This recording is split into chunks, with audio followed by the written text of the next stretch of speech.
Hey guys, it's Adrian, and I just landed here in Shenzhen a little over a week ago, and I just wanted to share kind of my first impression so far.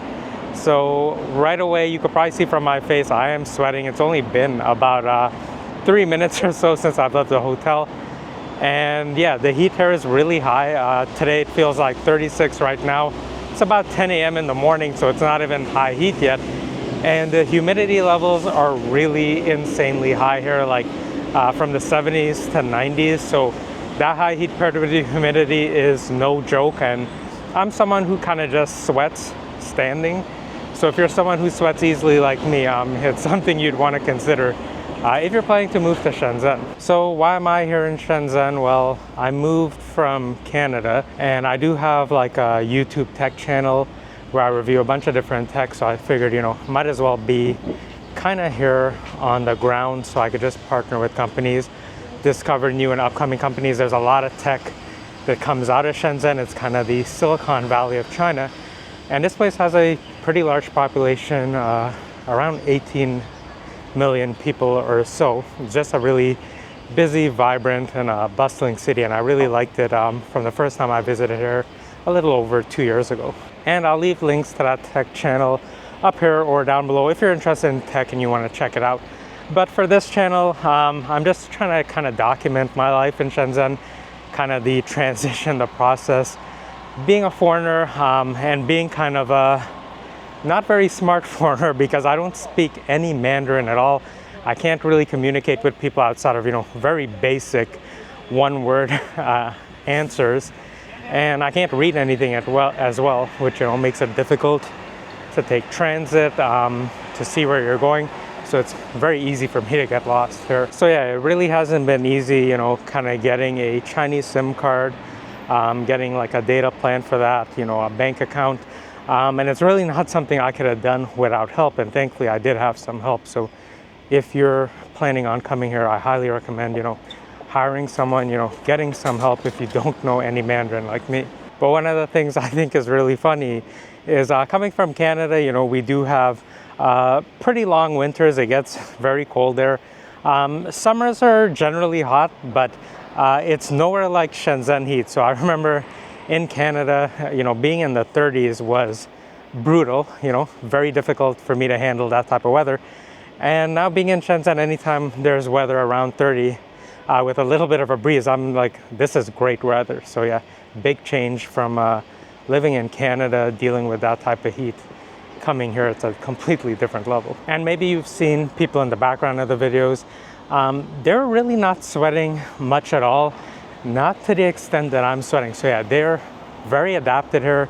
In general, I'm someone who handles heat poorly anyway, but yeah, I notice a lot of people here really have zero issues with the heat. So right now I'm in Longgang district, and I do need to look for a place to live. One of the main districts here is Nanshan district. That's where a lot of big companies are headquartered, and that's where a lot of people want to live. It's kind of, I think, like the heart or where a lot of action takes place. I don't have Nanshan district money, so I'll probably be looking somewhere else out further, like Bao'an district. So if you want to see kind of what you can get and for the price, stay tuned for my next video.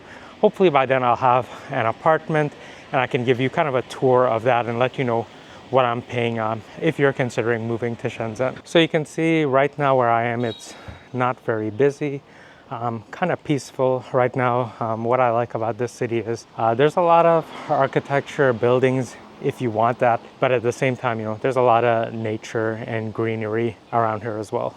Now, a lot of people thought I was crazy when I said I was going to move to China, considering I had a pretty stable and decent life in Canada. But every time I visited China, I really liked it.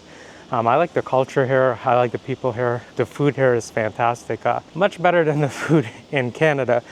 And for those of you Canadian viewers, I did spot at least one Tim Hortons here. Now, I'm not the biggest fan of Tim Hortons, but at least it's a little taste of home if I really need it. Now, honestly, I really don't know if I'll be able to make it in Shenzhen. It's a really busy city, like I said, around 18 million population, highly competitive as well.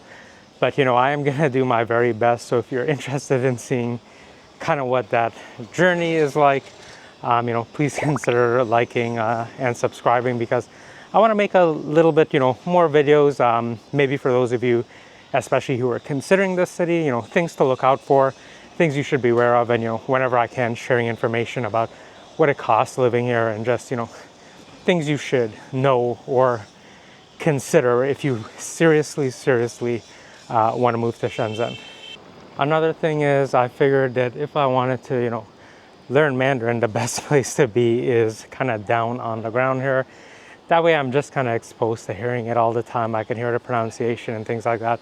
Hopefully that'll make it a little bit easier, because it is, kind of one of the most difficult languages to learn. So if any of you guys have tips for me, I would appreciate that as well. Another benefit I see of living here is that I've been walking way more than I ever would when I was in Canada. If you're from the West or a country like that, a lot of the times you don't live where there's a lot of shops unless you're downtown, so you're driving like a lot.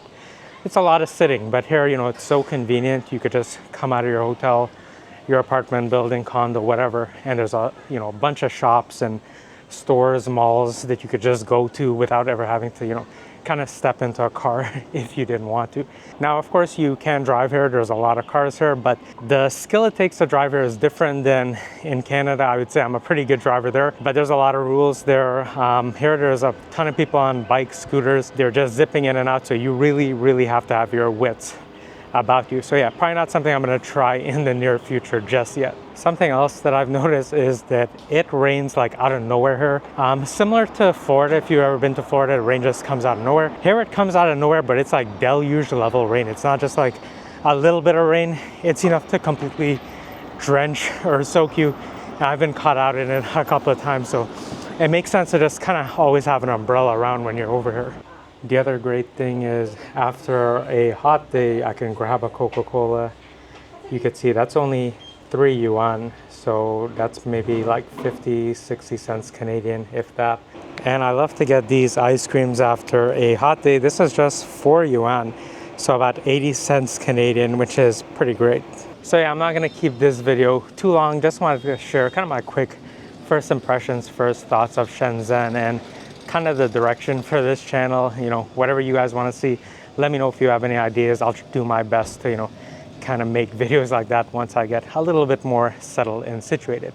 So yeah, I really hope you'll join me in my next video soon. Don't forget to drink Dr. Pepper, and I'll see you soon.